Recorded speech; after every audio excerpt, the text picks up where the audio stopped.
You know, I know of no situation that causes more conflict than parent-teen relationships. Have you seen the bumper sticker? Mothers of teens know why animals eat their young. Or grandchildren are God's reward for not killing your children. Like the earthquake goes and shakes big buildings, the entrance of children into the teen years shakes the tranquility of the family.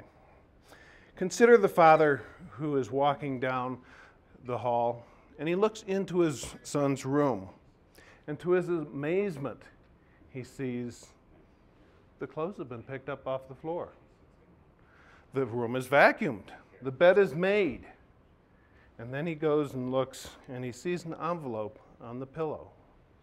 He looks at it, and it says, Mom and Dad. He opens it up and reads, Dear Mom and Dad, I want you to know that I am moving out to be with my new girlfriend, Jennifer. I didn't tell you in person because I know you would disapprove, and we'd just get in a fight because all of her dyed hair, piercings, gothic clothing, and the fact that she is much older than I am. Jennifer's great and has such passion. You always said that I should learn from experience. Well, with her great experience, Jennifer's taught me how to satisfy a woman. As a result, she is pregnant. Since I will soon be a dad, I will need to drop out of school to support Jennifer and our child. Jennifer has taught me about drugs and all the wonderful sensations they can produce. They have expanded my sensual awareness immensely so that I can now look at the world in a different way. We know that drugs don't really hurt anyone, and we'll be growing marijuana for ourselves and trading it for other drugs to expand our awareness of the world. Don't worry about me. I'm 17. I know how to take care of myself. You know how resourceful I can be. I'll contact you after your grandchild is born so you all can meet. Your son, John. Did you feel your jaw drop? Are you stunned, in shock, maybe thinking about suing his girlfriend for contributing to the delinquency of a minor? And then you notice P.S. P.S. I didn't really leave. I don't know anyone like Jennifer. And I just wanted you to understand that there is worse things in life than the report card that you'll find in the top dresser drawer. I'm over at Taylor's house. Call me when it's safe to come home. I love you. Teens are expert at being able to know what to put on the hook. They know just where to go and toss that hook and how to reel you in. Will you land sizzling in the frying pan? Or will you be able to swim away? Teen brains are a little different. This represents a teen brain. It's been growing now for, say, 10 years.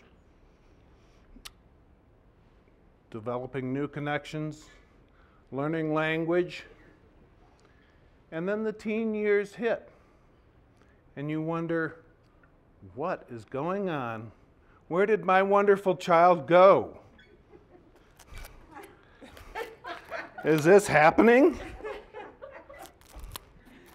If you think that maybe your child is losing his mind, you might be partially correct. While large chunks are not coming out of that, the brain synapses are being cut back at 0.7% per year. It's not just a natural growth process where things continue to grow. There's a pruning back process. To understand what's going on, think about a roadway system in a city. You have many different roads going parallel to each other. If an accident happens, not too much of a difficulty to go and detour down a block, go around it. Well, in the teen years, we start adding in the interstate system. It gets much more efficient. But what happens if there's an accident? You get stopped up, rush hour traffic,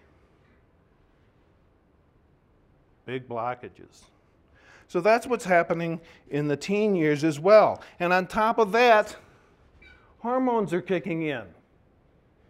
Need I say more? Hormones kick in about 2 years earlier for girls than for guys. And when they come in, teens start experiencing things much more intensely. Think about music. Loud music. Think about vivid colors, fast cars. But at the same time, they view themselves as being immortal. So their reasoning isn't so good. The frontal lobe of the brain doesn't develop fully until they're 17 to 25 years old. Now, the frontal lobe is the part that we call the executive functioning. That's where you get thinking like consequences. Maybe if I do this, nasty things might happen. That isn't fully developed until 25. Do you ever wonder why car rental companies don't rent to anybody until 25 years old? That's not an accident, is it? So what do we do about it? The first thing to do is to not take it personally. This is normal teenage behavior. That's easy for me to say.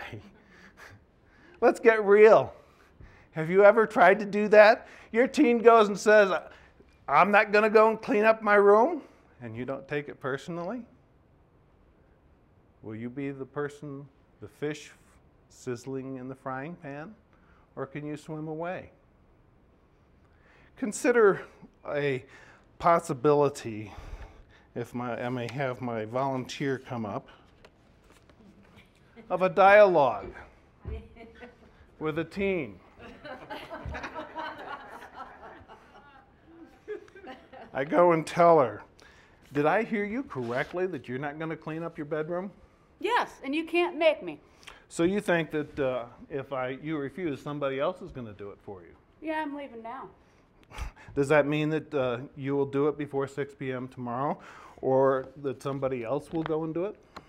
Dad, be a dear and do it for me. Well, you know, dear, when people hire others to do it, they generally pay for it. My rate is $25 an hour, and you know, I figure it's going to take about 2 hours to go and complete your room.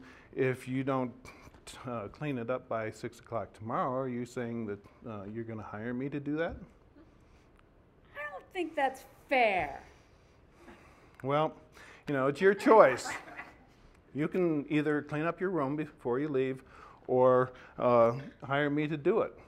Of course, if I'm cleaning up your room, I'm not quite sure how you organize it. That I'll have to use my best judgment on how it gets done.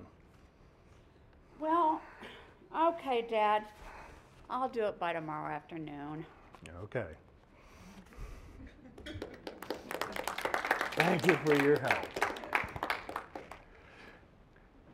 Being a parent of a teen is a challenge for anybody. It's a universal issue.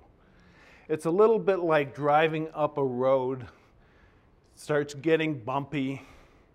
It's getting steeper. You look off the side and it's dropping down and there's no guardrail. You wonder if you're going to survive the teen years. If you can hold on for a few more years, you'll be amazed at how much wisdom you've gained in your teen's eyes. But how can you hold on? Do you know what to do? What kind of relationship do you want to have with your teen? What kind of relationship do you have? Is there a discrepancy? If so, what are you going to do about it? What one thing can you do to go and develop that relationship with your teen? Start doing it today. If you don't know one thing, what resources can you use to make it happen? Now, thank you for your time.